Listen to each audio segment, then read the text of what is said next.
नमस्कार दोस्तों, मैं आज आप लोगों को एक ऐसी सच्ची घटना के बारे में बताने जा रहा हूं जिसे जानकर आप अपने आप से पूछेंगे कि क्या ईश्वर हमारे आसपास है?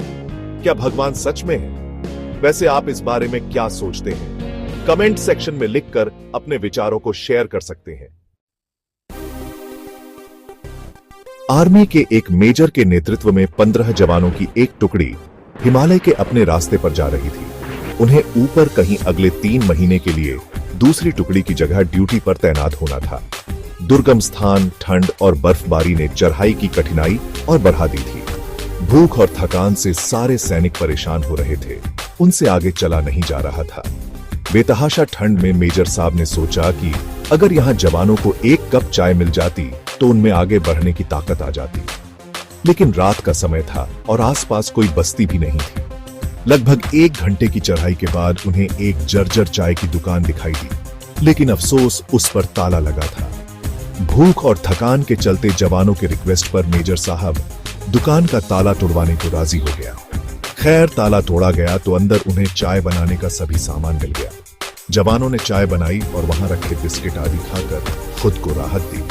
थकान से उबरने के पश्चात सभी आगे बढ़ने की तैयारी करने लगे। लेकिन मेजर साहब को यूं चोरों की तरह दुकान का ताला तोड़ने के कारण आत्मग्लानि हो रही थी। उन्होंने अपने पर्स में से 2000 का नोट निकाला और चीनी के डब्बे के नीचे दबाकर रख दिया। फिर दुकान का दरवाजा ठीक से बंद करवाकर आगे बढ़ा गए। इससे मेजर की आत्मग्लानि कुछ हद तक कम हो गई। सैनिकों की टुकड़ी अपने मंजिल की ओर BRH चली। वहां पहले से तैनात टुकड़ी उनका इंतजार कर रही थी। इस टुकड़ी ने उनसे अगले 3 महीने के लिए चार्ज लिया। वो अपनी ड्यूटी पर तैनात हो गए। 3 महीने की समाप्ति पर इस टुकड़ी के सभी 15 जवान सकुशल अपने मेजर के नेतृत्व में उसी रास्ते से वापस आ रहे थे। रास्ते में उसी चाय की दुकान को खुला देखकर वहां विश्राम करने के लिए रुक गए। उस दुकान का मालिक एक बूढ़ा चाय वाला था जो एक साथ इतने ग्राहक देखकर खुश हो गया और उनके लिए चाय बनाने लगा। चाय की चुस्कियों और बिस्कुटों के बीच सैनिक उस बूढ़े चाय वाले से उसके इतने बीहड़ में दुकान चलाने के बारे में और जीवन के अनुभव पूछने लगे।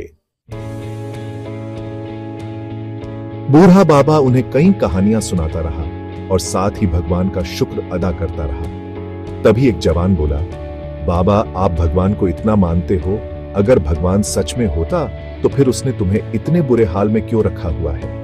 ओल्ड मैन, नहीं साहब, ऐसा नहीं कहते। भगवान तो है और सच में है, मैंने देखा है। आखिरी वाक्य सुनकर सभी जवान कौतूहल से बूढ़े की ओर देखने लगे। बोला, साहब, एक बार मैं बहुत मुसीबत में था। एक दिन मेरे इकलौते बेटे को आतंकवादियों ने पकड़ लिया।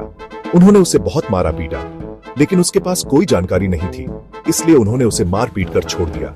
मैं दुकान बंद करके उसे हॉस्पिटल ले गया। उस समय मैं बहुत तंगी में था साहब, और आतंकवादियों के डर से किसी ने उधार भी नहीं दिया। मेरे पास दवाइयों के पैसे भी नहीं थे और मुझे कोई उम्मीद नजर नहीं आती थी। उस रात साहब मैं बहुत रोया और मैंने भगवान से प्रार्थना की और मदद मांगी। और जानते हैं साहब, उस रात भगवान मेरी दुकान में खुद आए। मैं सुबह जब अपनी दुकान पर पहुंचा तो देखा कि ताला टूटा हुआ था। मुझे लगा कि मेरे पास जो कुछ भी थोड़ा बहुत था वो भी सब लुट गया। मैं दुकान में घुसा तो देखा कि 2000 रुपए का एक नोट चीनी के डब्बे के नीचे भगवान ने मेरे लिए रख दिया है।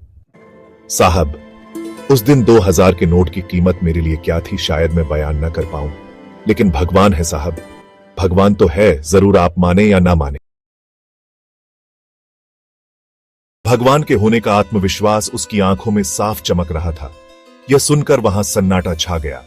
15 लोगों की आंखें मेजर साहब की तरफ देख रही थी, जिसकी आंख में उन्हें अपने लिए स्पष्ट आर्डर था। अभी चुप रहो और कुछ मत बोलो। मेजर साहब उठे, चाय का बिल दिया और बूढ़े चाय वाले को गले लगाते हुए बोले, हाँ बाबा, मैं जानता हूं, भगवान है और हम सबों के बीच में ही है। जरूरत है तो बस उन्हें जानने की। बाबा, एक बात और है, तुम्हारी चाय भी बहुत शानदार है। इतना कहकर मेजर साहब अपनी पलटन को लेकर आगे अपनी मंजिल की ओर बढ़ गए।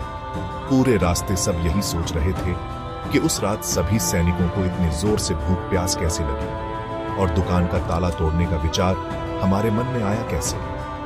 उधर मेजर साहब भी यही सोचते हुए आगे आगे चल रहे थे। दोस्तों, सच्चाई यही है कि भगवान आपको कब किसी का भगवान बनाकर कहीं भेज दे, ये खुद आप भी नहीं जानते हो। इसलिए हमेशा नेक काम करते जाओ और बाकी उस परमात्मा पर छोड़ दो।